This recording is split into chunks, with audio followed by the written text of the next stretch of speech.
Il y a vraiment des solutions aujourd'hui qui créent des outils dans lesquels on a envie de mettre les mains et c'est fun quoi. Et putain, ça fait tellement plaisir d'avoir des solutions juridiques fun et sympas et propres dans lesquelles tu as envie de retourner et tu vas retrouver des mécanismes X/UI qu'en fait tu retrouvais dans des solutions beaucoup plus modernes et beaucoup plus grand public. Et en fait, ça facilite drastiquement dans tous les cas l'évolution du cabinet vers sa digitalisation. Et ça, je pense que c'est un truc dont les cabinets doivent avoir conscience aujourd'hui. Ne sous-estimez pas la puissance de la bonne gestion de la donnée. C'est vraiment un message que je veux passer, c'est jeunes collaborateurs, soyez très très attentifs à l'évolution en fait, technologique autour de votre métier, parce que ça va vraiment vous permettre potentiellement de vous libérer du temps pour enfin développer votre entreprise.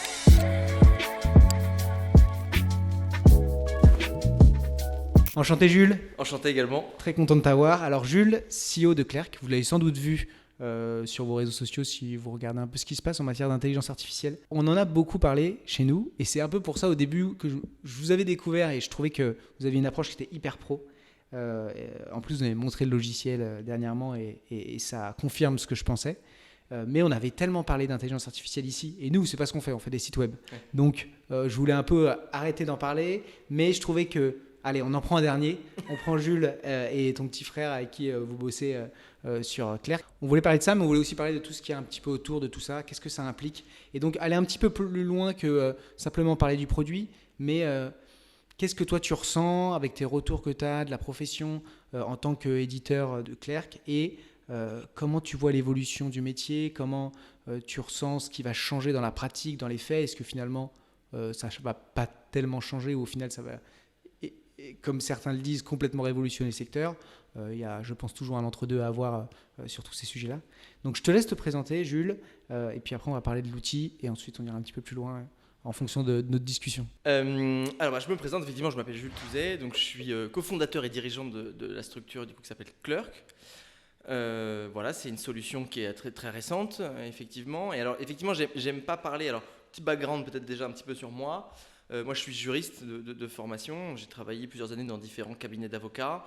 À la base, j'ai enseigné également à l'université de Bordeaux en contentieux, pas en contentieux administratif, en droit administratif et en droit constitutionnel.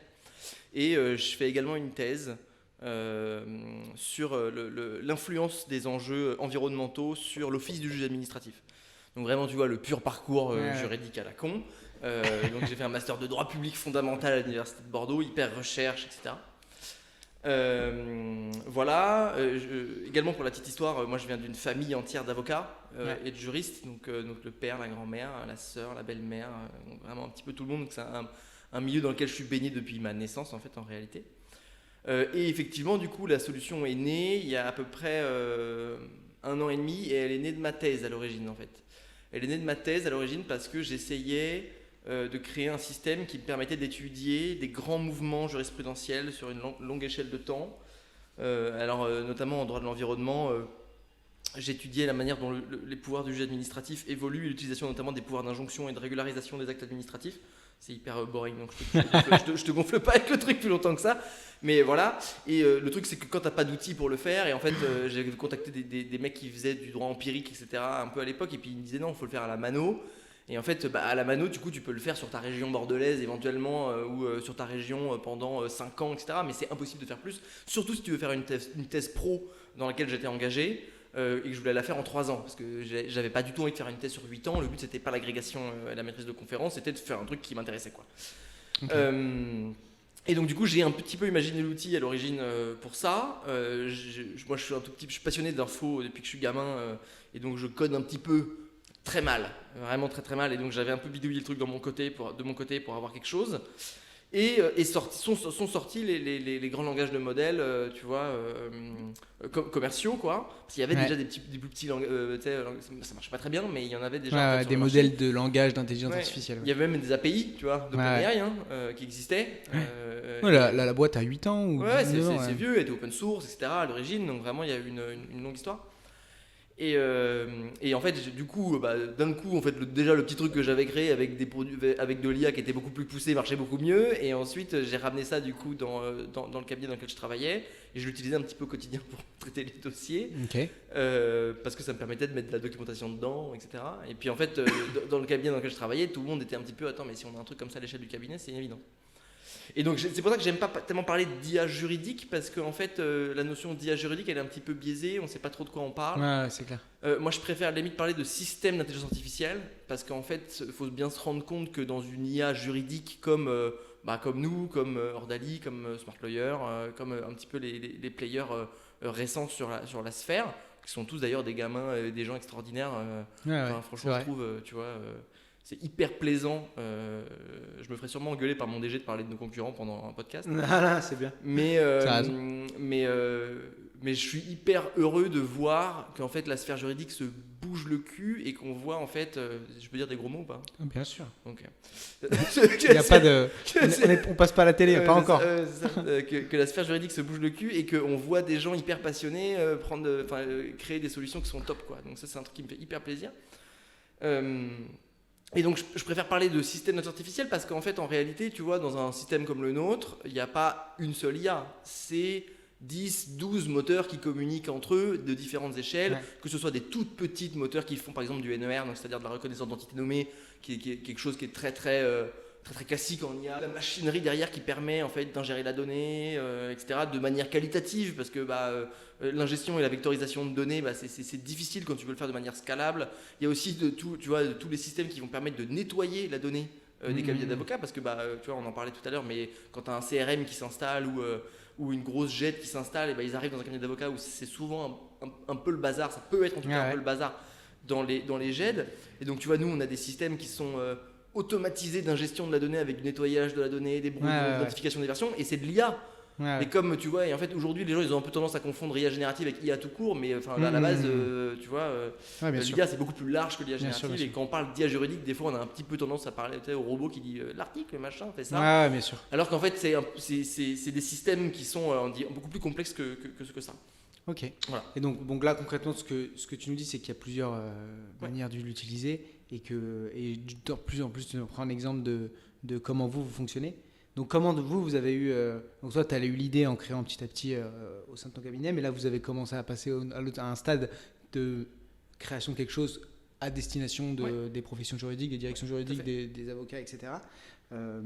Est-ce que tu peux en parler quand même rapidement, quand même le présenter un peu, parce qu'il faut qu'on puisse se projeter un peu et qu'est-ce qui, tu m'as parlé notamment de la GED, donc la gestion des données, voilà. Qu'est-ce qui le différencie un petit peu? En fait, c'est intéressant parce que j'ai très peu entendu, en fait, et il n'y a que Ordali, je crois que j'ai entendu une fois en parler rapidement dans ton podcast d'ailleurs. Mais il y a une question que tous les juristes se posent tous les jours, c'est mais dans quel dossier j'ai déjà fait ça? Et c'est ça l'origine de ce type de projet et de mon projet. Parce qu'en fait, la première fois que j'arrive dans un cabinet d'avocat, la première chose que mon boss m'a dit, c'est si tu peux récupérer la valeur ajoutée qu'on a déjà fait ailleurs au sein du cabinet pour la réinjecter dans un nouveau dossier, tu le fais. Et c'est une évidence parce que ça veut dire qu'on a déjà traité un dossier, qu'on a déjà fait les recherches, qu'on a déjà vérifié que les recherches étaient pertinentes pour traiter un problème, etc. Et surtout, tu vois, quand tu es un jeune collab ou un juriste, etc., du coup, tu as déjà de la matière grise du cabinet que tu peux réutiliser. Ça te fait gagner un temps dingue parce que dans tous les cas, vu que tu es jeune dans un cabinet, tu es lent, forcément, comme tous les débutants. Et en fait, c'est vraiment né de là. C'est qu'est-ce qu'on fait de la matière grise d'un cabinet d'avocats parce que... Et c'est là que les gens ne comprennent pas très bien ce que font les avocats la plupart du temps. C'est que les gens, moi je le vois bien autour de moi et notamment avec mes équipes, c'est que les gens pensent que les avocats c'est des régurgitateurs de règles, tu vois. Et en fait non. C'est des chercheurs d'or quoi. Ouais, mais même justement, à la limite si c'était un chercheur d'or, ce serait une image qui serait plus logique, tu vois. Mais en fait, l'image souvent qu'on a, c'est du coup, il y a des règles, elles sont écrites dans le marbre et l'avocat il fait que régurgiter les règles. Pas du tout, un avocat c'est un créatif. Tu vois, de la même manière que, alors j'exagère peut-être un petit peu, mais de la même manière qu'un peintre ou qu'un auteur ou que n'importe qui, l'avocat on lui pose une problématique juridique et il est censé la résoudre et donc il est censé se creuser vraiment la tronche pour réussir à résoudre cette problématique juridique. Et si on va voir un avocat, c'est que le problème n'a pas de solution, ou en tout cas, notamment en conseil, notamment quand tu fais des consultations, c'est que le problème dont on te saisit est un problème sérieux que la direction juridique, par exemple, si tu bosses avec l'entreprise de ton client, n'a pas réussi à résoudre.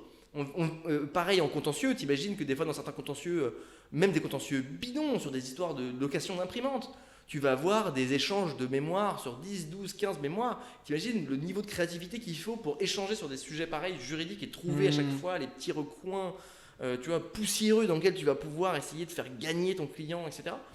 Et donc cette créativité-là, elle a un prix qui est inestimable et elle était complètement perdue. Et en fait, aujourd'hui, les systèmes tels qu'on est en train de les créer vont permettre de réutiliser cette ressource-là. Et au-delà de ça c'est vraiment l'origine du truc, mais au-delà de ça, c'est comment est-ce qu'on fait pour avoir des systèmes qui sont enfin ultra modernes, connectés les uns aux autres, tu vois.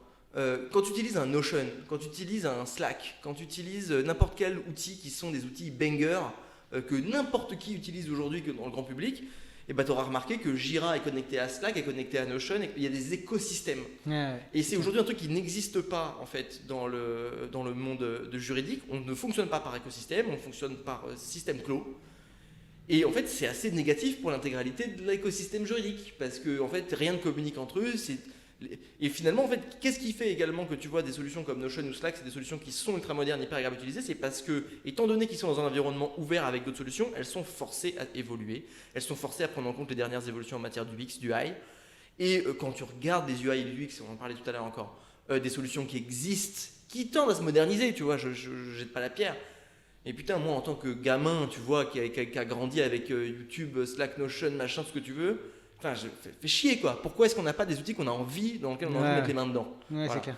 Et encore une fois, je ne parle pas que de nous, parce qu'on n'est pas les seuls à faire ça, mais il y a vraiment des solutions aujourd'hui qui créent des outils dans lesquels on a envie de mettre les mains, et c'est fun quoi. Et putain, ça fait tellement plaisir d'avoir des solutions juridiques fun et sympas et propres, dans lesquelles tu as envie de retourner, et tu vas retrouver des mécanismes UX, UI qu'en fait tu retrouvais dans des solutions beaucoup plus modernes et beaucoup plus grand public. Voilà. Et dans le sens où tu arrives sur n'importe quel logiciel aujourd'hui, si tu sais bien utiliser en règle générale, ça va se faire de manière hyper fluide. Exactement. Et on le voit avec le développement des outils marketing, du no-code, etc. Enfin, bref, tout un pan des nouveaux outils qui sortent aujourd'hui.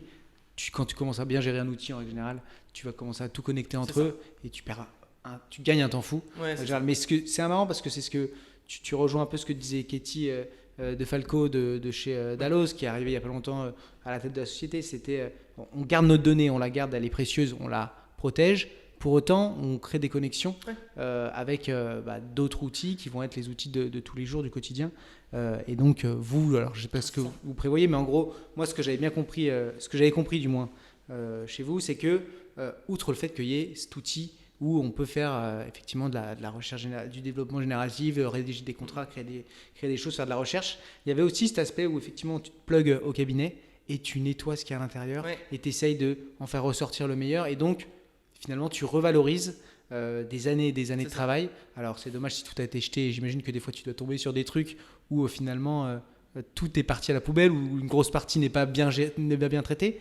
Mais preuve que un message à faire passer finalement au cabinet aujourd'hui, c'est garder tout, même si c'est pas encore bien traité, gardez bien tout, parce qu'il va y avoir des solutions pour le mettre propre et pour que ce soit utilisé. Exactement, c'est garder bien tout. Et puis même, ce que j'aurais envie de dire au cabinet, si on doit passer un message, c'est ne sous-estimez pas la puissance d'une bonne gestion data. Et alors, c'est un tout petit peu chiant de regarder ce que ses collaborateurs font et de vérifier que c'est bien respecté, mais une nomenclature cabinet avec des dossiers qui sont systématiques, des sous-dossiers systématiques dans des dossiers avec les trucs qu'on met dedans, etc. Puis une normalisation des règles de nommage, etc. C'est pas si relou à mettre en place. Et en fait, ça facilite drastiquement, dans tous les cas, l'évolution du cabinet vers sa digitalisation. Et ça, je pense que c'est un truc dont les cabinets doivent avoir conscience aujourd'hui. Ne sous-estimez pas la puissance de la bonne gestion de la donnée. Et comme du coup, tu vas avoir un bon œil là-dessus, c'est quel type de cabinet et quelle taille? Est-ce que, on pourrait dire que quelqu'un qui est tout seul, tout petit, qui n'a pas beaucoup de données, je peux comprendre qu'ils prennent du recul et qu'ils se disent, je m'en fous un peu parce que j'ai pas 10 000 dossiers, donc finalement, c'est pas très grave. Mais à partir de quelle taille tu te rends compte qu'il y a quand même une grosse donnée qui commence à s'engranger?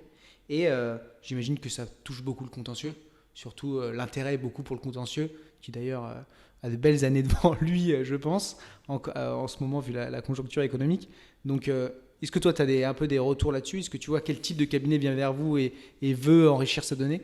Et justement, quel type de cabinet doivent venir vers ces solutions et faire leur petit benchmark? Tu vois, nos clients, chez nous, on a du cabinet individuel au cabinet de plus de 100 avocats. Donc, pour l'instant, nous, ils ont tous des enjeux, ils ont des enjeux différents.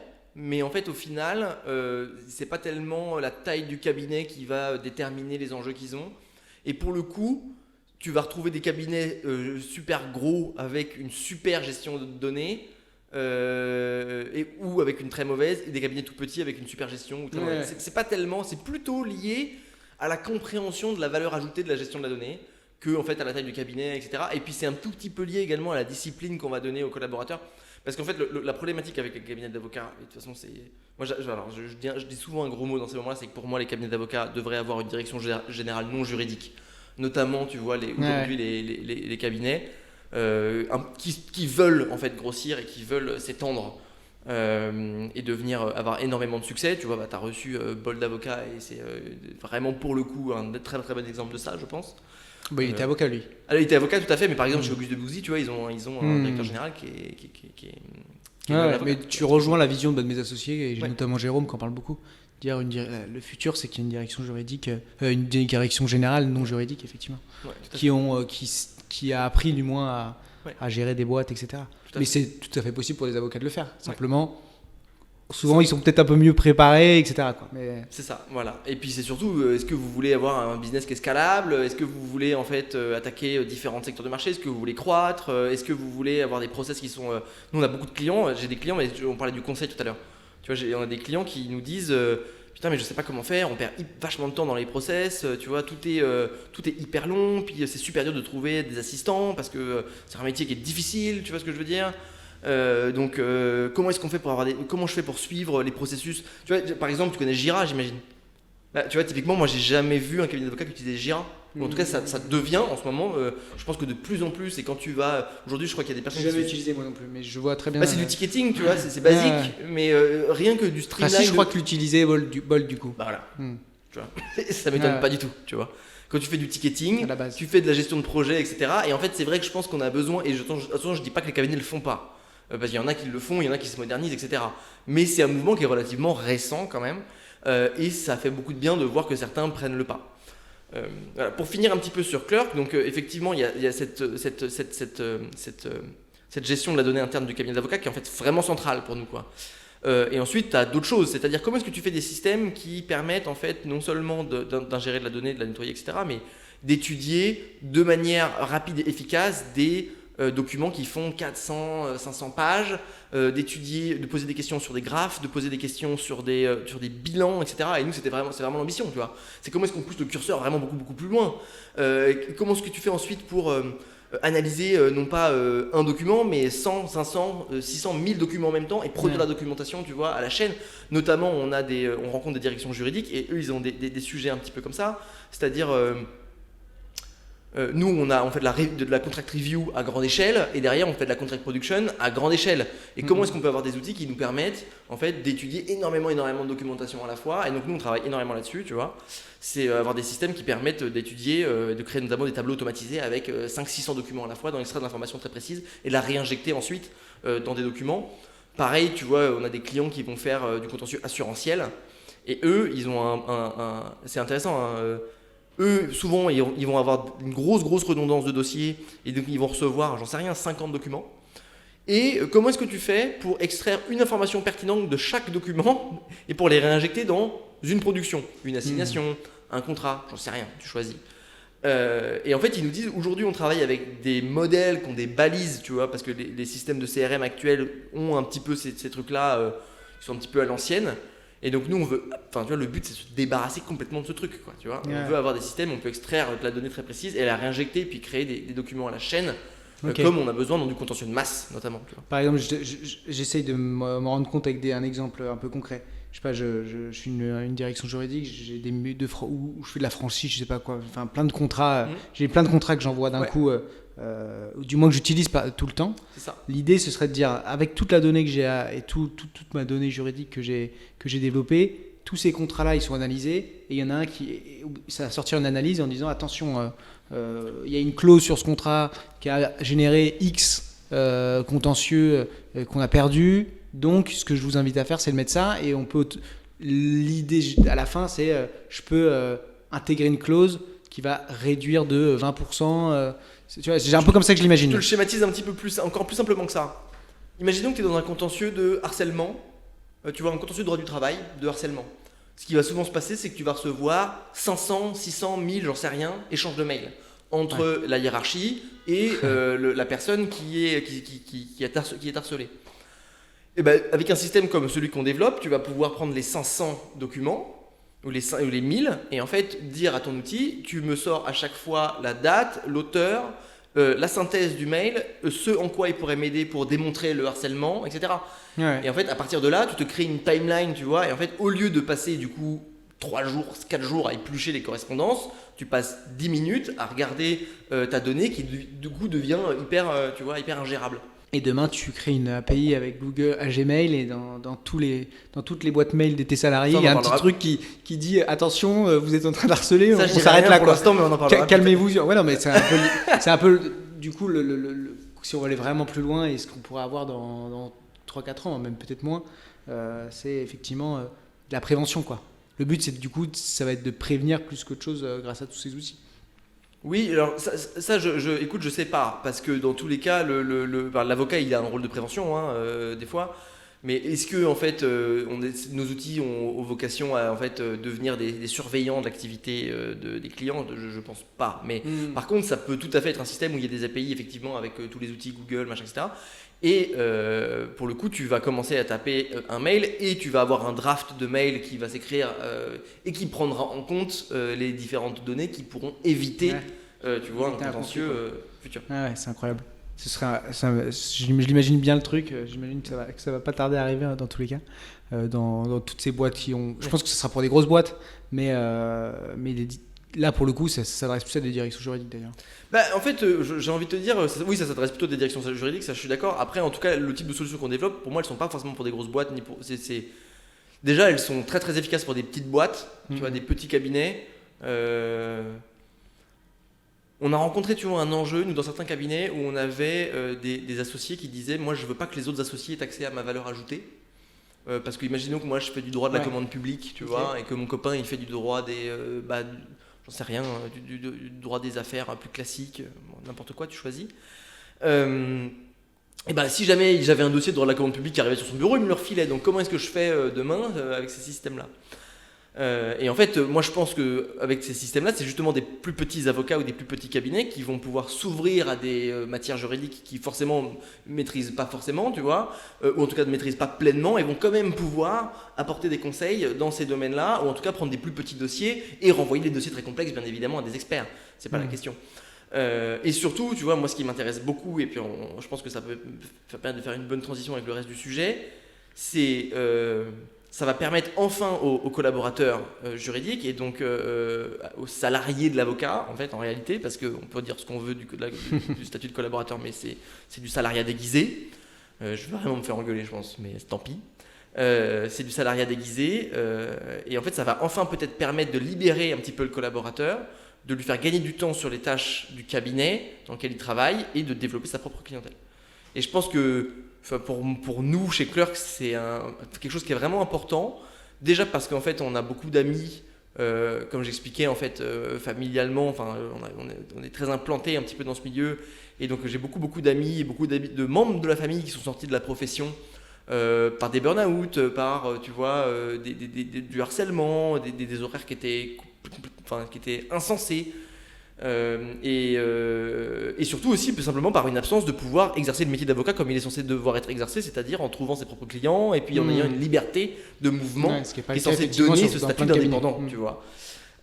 Et du coup, c'est vraiment un message que je veux passer, c'est jeunes collaborateurs, soyez très très attentifs à l'évolution en fait, technologique autour de votre métier parce que ça va vraiment vous permettre potentiellement de vous libérer du temps pour enfin développer votre propre activité.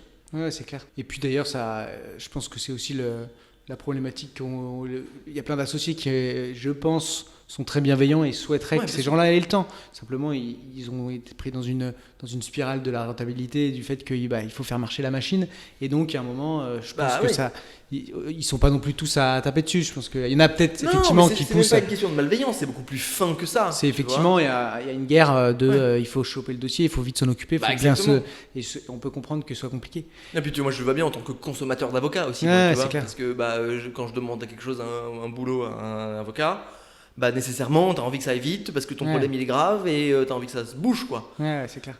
Donc oui, non, c'est pas de la malveillance, c'est l'évolution du système et puis je pense du statut de collaborateur qui doit être revu en fait en réalité. On a parlé de plein de trucs dont on voulait parler, de gouvernance, etc. Mais en gros, toi, qu'est-ce que tu ressens en termes d'enjeux tu parlais d'enjeux d'opérationnel, on avait parlé en amont de comment ça va se dégager avec les clients. Est-ce que même les clients vont prendre en main ce type d'outils? Comment tu sens que ça va évoluer et comment tu vois que les gens prennent en main la chose, etc. Bah, tu vois, c'est intéressant parce que j'ai eu une discussion ne serait-ce qu'avant-hier avec des clients sur ce sujet où ils m'ont dit mais comment est-ce qu'on va former nos stagiaires? Comment est-ce qu'on va former nos collaborateurs? Et ils m'ont dit mais quel va être le rôle du stagiaire juridique? Quel va être le rôle du jeune collaborateur qui est pas doué quand il arrive mais comme tout le monde quoi? Et en fait, et c'est marrant parce que dans la phrase d'après, elle a dit quelque chose qui m'a fait tilter. Elle m'a expliqué après, elle me dit oui parce que par exemple, nous on a toujours besoin d'être derrière les clients, de pouvoir vérifier leurs pièces, etc. Et donc, et tu vois, je lui dis mais en fait, je pense que de manière générale, c'est le rapport au client qui va changer et c'est le rapport au dossier qui va changer. C'est-à-dire qu'il y a des tâches qui étaient, on va dire, à haute valeur ajoutée avant, qui vont devenir à faible valeur ajoutée parce qu'elles sont automatisables. Et en fait, on va pouvoir déporter le stagiaire et le collaborateur sur des tâches qui sont ultra importantes. Et je pense notamment à l'accompagnement client. Mais il y a un truc que j'ai remarqué, ne serait-ce que moi. Alors moi, je ne suis pas avocat, j'étais juriste en cabinet d'avocat, donc c'est une position un petit peu particulière. Mais on va dire les gens autour de moi et dans les dossiers que j'ai gérés, etc., les choses que j'ai notées, c'est qu'en France, on demande au client, par souci de temps, tu vois, de constituer lui-même son propre dossier, d'envoyer lui-même ses pièces, etc. Et ensuite, on demande aux collaborateurs de les analyser, de faire des synthèses, de faire des notes de recherche, etc. Du coup, aujourd'hui, si on part du principe que, alors peut-être pas immédiatement parce que les solutions sont naissantes, mais dans 1 an, disons, 2 ans, les notes de recherche, les synthèses, les compréhensions des pièces, etc. sont quasiment automatisables à 100%, qu'est-ce que va faire le collaborateur et le stagiaire? En fait, le stagiaire et le collaborateur va pouvoir se reporter sur ce qui fait la vraie valeur ajoutée de l'avocat et de métier juridique, c'est la compréhension de la problématique du client. Et c'est une forme de, un peu comme il se fait aux États-Unis, d'enquête. C'est-à-dire, tu vas aux États-Unis, par exemple, les avocats, ils vont passer beaucoup plus de temps en fait à étudier le dossier du client, mais c'est-à-dire à aller lui-même chercher les pièces. C'est-à-dire tu vas envoyer tous tes collaborateurs et tes stagiaires dans le siège social de ton client et tu vas lui faire chercher toi-même la documentation qui vont t'aider à, tu vois, moi combien de fois j'ai ouvert un dossier et le client m'avait limite déjà en fait mark-up toutes les pièces, m'avait fait une synthèse de chaque pièce, etc. Sauf que le client il n'a pas tu vois la compréhension globale des enjeux juridiques liés à son dossier. C'est normal, c'est pas ça qu'on lui demande de toute façon. Et aujourd'hui, de manière un petit peu étrange, on n'accompagne pas le client dans la compréhension de sa propre problématique juridique. Et je pense que finalement, le stagiaire avocat et le collaborateur, c'est des choses qu'ils vont pouvoir faire. Et puis au-delà de ça, ils vont pouvoir ramener du blé pour le cabinet en fait. En fait, c'est quoi un avocat? C'est un mec qui cherche des clients et qui les trouve et qui résout leur problème. Moi, je suis sorti en fait des métiers juridiques parce que je me disais ah bon, c'est ça? Donc là, j'arrive dans un bureau, on me file mon lot de trucs à écrire, et puis je le fais, puis je rentre chez moi. Ok, je suis détaché de ma relation client, je suis détaché de la réalité du métier, je suis détaché des enjeux que je suis censé traiter. Et ce qui est d'ailleurs assez intéressant, c'est que moi ou même des amis que j'ai autour avec qui j'ai pu échanger sur le truc, c'est que des fois on a géré des dossiers avec des millions d'euros ou des problématiques graves, tu vois. Mais en fait, tu es tellement détaché du client, et tu es tellement détaché de la réalité de ce qu'est le métier d'avocat que en fait, tu en viens à te détacher de la problématique du dossier, à le traiter un petit peu de haut, tu vois, et surtout à devenir moins bon.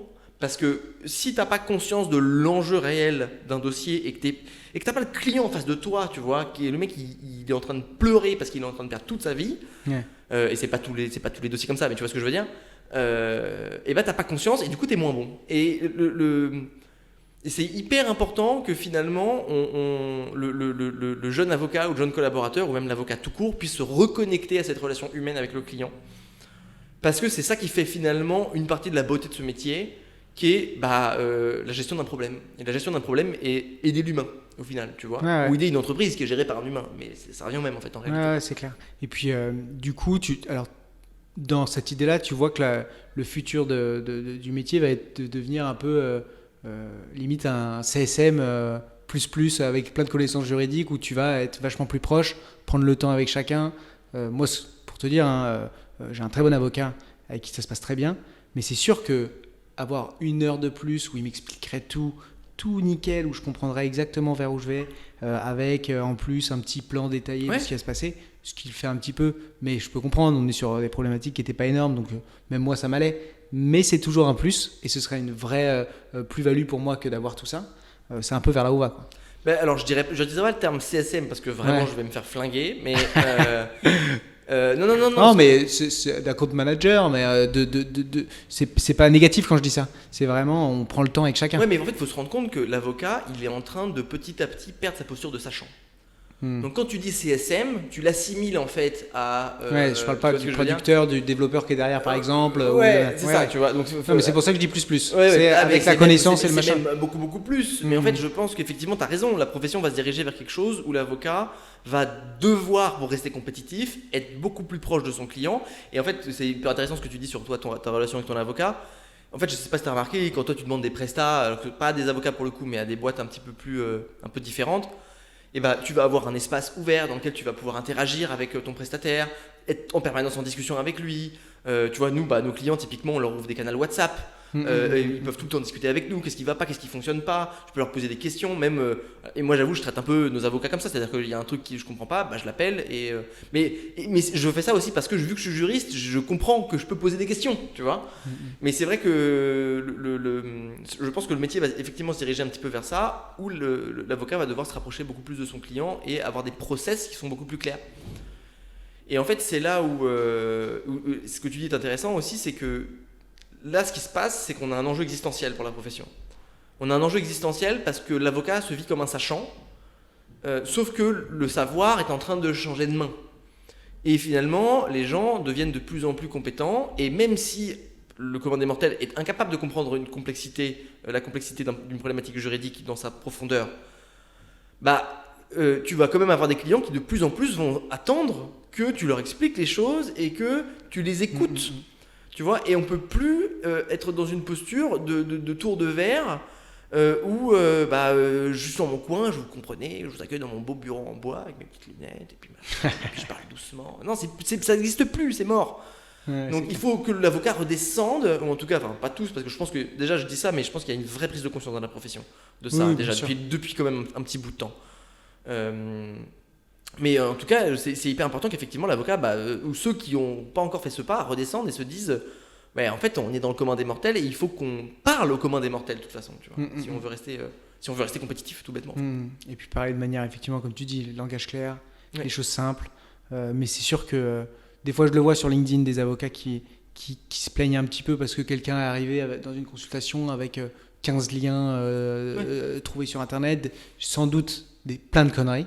Et c'est toujours pas facile de faire des bonnes recherches juridiques aujourd'hui, et les gens n'ont pas l'habitude, mais pour autant c'est vrai que même moi j'arrivais dans mes rendez-vous en ayant fait mes propres recherches en amont et en disant voilà, moi j'ai compris ça, juste assure-moi que je suis dans le bon ou non. Bien sûr. Et donc peut-être qu'il y en a qui n'auraient pas du tout aimé. Moi, mon avocat, j'ai l'impression qu'il a plutôt apprécié, dans le sens où j'avais un peu fait mon travail en amont aussi, et donc ça va aller de plus en plus comme ça, mais de toute manière, et c'est là où pour moi on peut rassurer tout le monde, c'est moi je suis entrepreneur, je ne l'aurais pas fait sans qu'il y ait eu le petit cachet vérifié par mon avocat, et là on est bon, là je peux y aller en allant me coucher, parce que ce que veulent les gens, du moins en affaires, mais aussi dans un divorce, une succession, etc., c'est ne pas être dans la merde et pouvoir s'endormir tranquille. Exactement, tout à fait. Ok, c'est intéressant, et puis je pense que tu as une vision qui est finalement assez moderne, alors qui va peut-être effectivement faire grincer les dents certains, mais je trouve qui est aussi assez pragmatique, et qu'il faut se reprendre un peu les mots du bâtonnier de Paris, c'est se responsabiliser sur cet aspect-là, et aller regarder ce qui se passe sur ces nouveaux outils, parce que effectivement les clients deviennent exigeants, il y a un vrai besoin d'accompagnement qui continue d'être de plus en plus important, on ne sait pas ce qu'on trouve sur Internet, et ces outils que tu nous proposes, notamment toi, je crois que vous proposez une version gratuite, je pense, ou une démo. Procéder des démos. Alors, on a des démos, tout à fait. Voilà. Donc c'est l'occasion d'aller voir un peu comment ça marche. Ouais, c'est ça. Et il faut tester. Ouais, une bonne démo, franchement, allez-y, faites une demi-heure avec Jules ou son frère. Vous êtes combien maintenant? Vous êtes non, on est 15 dans la boîte. Et voilà, profitez-en, quoi. Moi, je l'avais fait avec vous et c'est très clair. Ça permet tout de suite de se rendre compte qu'est-ce qui est possible de faire.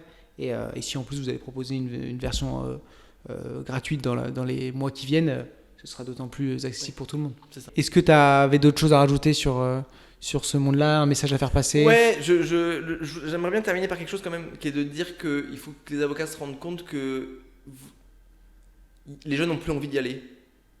Et parce que tu vois, j'en parlais encore avec des clients, et puis je prends mon exemple, j'étais parti dans la voie pour devenir avocat, alors par la voie de la recherche parce que j'adorais ça, et de l'enseignement, parce qu'il y a une passerelle en fait quand tu fais une thèse pour devenir avocat derrière.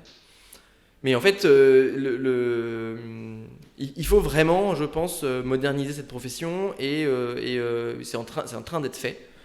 Et voilà, et donner envie aux jeunes d'y aller parce que c'est une profession qui est assez incroyable. Moi, il faut se rendre compte que j'ai fêté l'anniversaire des 10 ans de ma sœur à l'UJA à Paris. Je ne sais pas si tu connais l'UJA. J'ai passé toute ma vie dans les couloirs justement du théâtre, des théâtres parisiens parce que mon père était directeur de la revue pendant plusieurs années. Et c'est vraiment un monde assez incroyable que j'aime beaucoup et il faut vraiment de donner envie aux gens d'y aller. Et aujourd'hui ce qui se passe c'est qu'il y a une désillusion de ce métier quand les gamins ils arrivent à la fac en première année ou en deuxième année, c'est super beau, on leur vend des magnifiques théories et c'est vrai que le droit et la théorie du droit c'est magnifique. Alors, pour les gens comme ça, bien évidemment. J'étais pas fan, moi. Mais... je me doute. Moi, j'étais hyper fan, tu vois, droit public fonda, donc pour te dire. Mais on leur dit, voilà, c'est un super métier, etc. Puis on leur dit, vous allez faire plein de pognon aussi. Tu vois. De un, c'est faux. C'est très. Ça dépend pour qui, mais effectivement. Mais non, mais ça dépend pour qui. Quand t'es un jeune avocat, tu gagnes pas de blé. Donc, quoi qu'il arrive, tu vois. Et puis, t'as plein d'avocats qui vivent pas bien. Surtout si tu fais taux horaire dans les gros cabs, au final, tu te retrouves à des. Ouais, c'est ça. Donc, il faut donner envie aux jeunes d'y aller. Et la meilleure manière, c'est de mettre un gros coup de pied dans la fourmilière et de profiter de ce qui est en train de se passer là, technologiquement. Pour vivre une vraie révolution métier. Quoi. C'est clair. Et puis pour ceux qui regardent jusque-là, nous on a eu par exemple Eugène de Saint-Grégoire qui, pareil, est jeune, s'est lancé il n'y a pas longtemps, automatise tout, utilise vachement l'intelligence artificielle et c'est devient une machine de guerre. Bah ouais. Et ça, en fait, c'est pareil pour alors Gaspard de Monclin qui avait quand même un gros parcours, mais qui aujourd'hui crée une autre boîte en plus de son cabinet d'avocat, mais en fait, c'est un entrepreneur. Et en fait, il y a cet aspect entrepreneur. Et je trouve que être avocat et entrepreneur, ça a une certaine... déjà, c'est un peu moins stressant peut-être qu'un entrepreneur qui pourrait se lancer tout seul comme ça parce que vous avez un beau parachute et en plus, souvent, ça revient dans votre pratique, ça pourrait toujours être utile ce que vous allez faire en parallèle. Et l'aspect entrepreneur de l'avocat, il est hyper intéressant, quoi. Développer un cabinet, c'est génial. Moi, j'adorais développer un cabinet. C'est le plus intéressant, en fait, au final, j'ai limite envie de te dire. C'est pour ça que c'est un très beau métier. C'est que et ça revient un peu sur tu vois, ce qu'on dit sur il faut une direction générale qui n'est pas un avocat. Si vous n'avez pas cet aspect-là, si vous êtes un entrepreneur, vous pourrez faire un super cabinet et vous serez un super directeur général. Et c'est comme ça qu'on amène les choses en réalité. Ok, et trop bien. Allez voir l'outil. J'espère qu'on a été clair, on a parlé de plein de trucs, mais bon, je pense que ça plaira à ceux qui en voient. Moi, je trouve que l'outil il était super bien fait et c'est pour ça aussi que j'ai voulu que tu viennes avec nous aujourd'hui. Et puis j'ai hâte de voir la suite. On se refait ça dans 3 ans quand ça a encore explosé et que qu'est-ce que ça va être, quoi. C'est à la fois excitant, un petit peu effrayant, mais en même temps on le vit, donc autant en profiter, quoi. C'est ça, avec plaisir en tout cas. Merci à toi. Merci à toi également.